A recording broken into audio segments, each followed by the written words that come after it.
Assalamualaikum warahmatullahi wabarakatuh. Tuan-tuan, saudara-saudara, ibu-ibu dan bapak-bapak yang sudi mendengarkan keterangan agama yang saya berikan di dalam kaset ini. Moga-moga Tuhan melimpahkan, mengurniakan rahmat dan nikmat-Nya kepada kita semuanya. Saya akan membicarakan suatu ayat yang bertemu di dalam surat Al-Baqarah. Bunyinya, Allahu waliyul ladzina amanu yukhrijuhum minadh dhulumati ilan nur walladzina kafaru awliya'uhumut taghut yukhrijunahum minan nuri ila dhulumat. Artinya, Allah adalah menjadi pemimpin bagi orang-orang yang beriman, orang yang mempunyai kepercayaan yang teguh. Dan Allah, apabila orang itu telah betul-betul menganggap Allah menjadi pemimpinnya, Allah pun menjamin mengeluarkannya daripada gelap gulita kepada terang benderang. Gelap gulita kebodohan kepada kecerdasan. Gelap gulita kehidupan tak tentu arah kepada tujuan yang sejati. Sebaliknya, orang yang kafir yang tidak percaya kepada Allah, maka sebaliknya yang terjadi, daripada terang benderang ia akan dipimpin oleh taghut, oleh kekuasaan yang bukan bersandar kepada Allah. Yang demikianlah yang akan mengeluarkannya daripada terang benderang kembali ke dalam gelap gulita. Oleh sebab itu, rohani manusia itu adalah melalui di antara gelap dan terang kehidupan itu, di antara terang dan gelap kehidupan. Kalau sekiranya jasmani kita, kalau sekiranya badan kita yang lahir ini diberi cahaya oleh matahari yang terbit di waktu pagi, yang terbenam di waktu sore, rohani kita pun diberi juga terang oleh suatu yang lebih terang dari matahari, yaitu petunjuk dan hidayat Tuhan. Di dalam Al-Quran, Tuhan memberikan bujukan, memberikan jiwa besar kepada orang-orang yang beriman itu.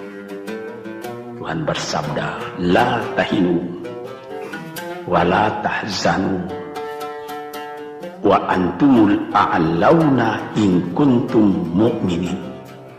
Engkau ini adalah orang yang tinggi kalau engkau tetap memegang kepercayaan kepada Allah Subhanahu wa ta'ala.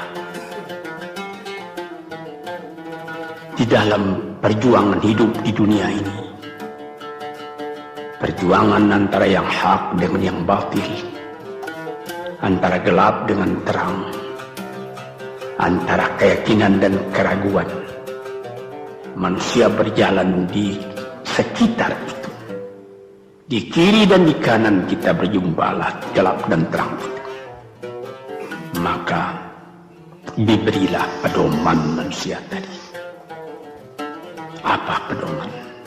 Walaupun bagaimana hebatnya, geloranya, tofannya, halim bubunya, ombaknya dan gelombangnya kehidupan itu, manusia mesti teguh berpegang kepada iman.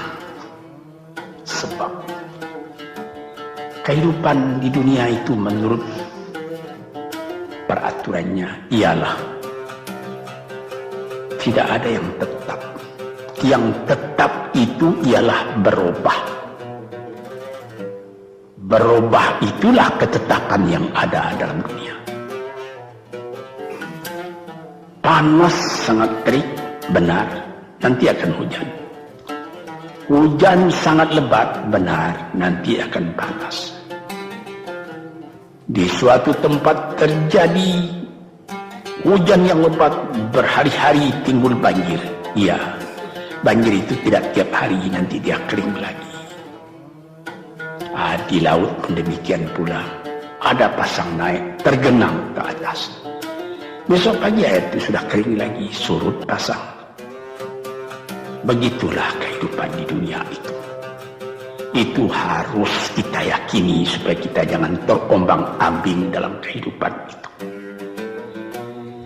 Kalau kita sudah mulai terombang-ambing, tahu-tahu walaupun bagaimana terangnya hari gelap timbul dalam jiwa kita sendiri.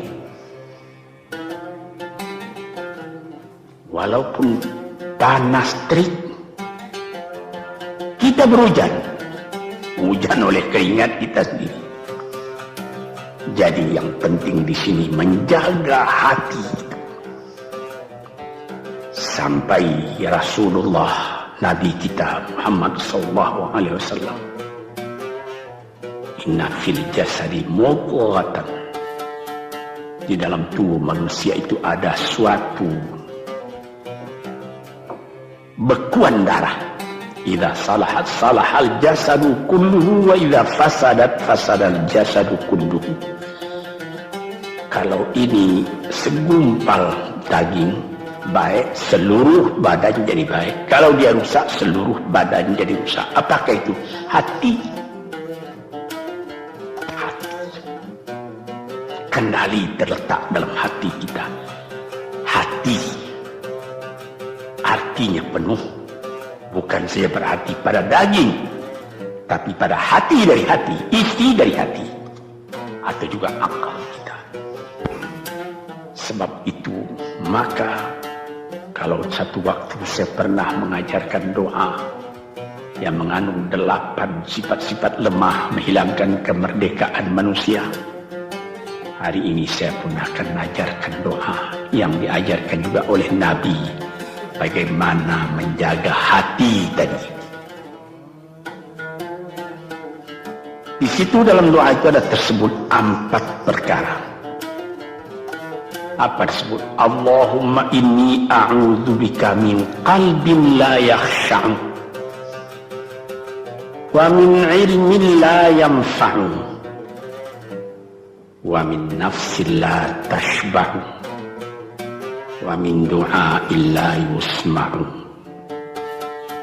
Jadi 4 perkara. Yang pertama, Allahumma inni a'udzubika min qalbin la yakhsha. Aku sangat berlindung kepada Engkau ya Allah, janganlah sampai terjadi hati saya itu tidak khusyuk lagi. Ini bahaya ini. Mulai bahaya, mengancam kepada manusia kalau hatinya tidak khusyuk lagi. Hati khusyuk yaitu hati itu tentu jelas tujuannya kepada Allah. Allah menjadi pegangannya, Allah menjadi bentengnya, Allah menjadi ingatannya, Allah menjadi tujuannya. Dan kepada Allah dia kalau sembahyang menghadapkan diri, menghadapkan hati, maka permohonan kita yang pertama kepada Tuhan, ya Tuhanku, janganlah sampai hati saya ini tidak khusyuk lagi. Sebagai orang Islam, kita sembahyang 5 waktu. Di dalam Al-Quran dikatakan sembahyang itu ialah khusyuk, terpadu ingatan kepada Tuhan. Tapi kalau kita sudah, hati itu sudah mulai ditumbuhi penyakit, Walaupun sembahyang, mulai sejak Allahu Akbar, pikiran sudah menjalar kepada yang lain. Piutang belum menerima, utang belum terbayar, makanan belum masak, macam-macam lah yang teringat. Padahal kita dalam sembahyang. Ini apa arti sembahyang tadi lagi?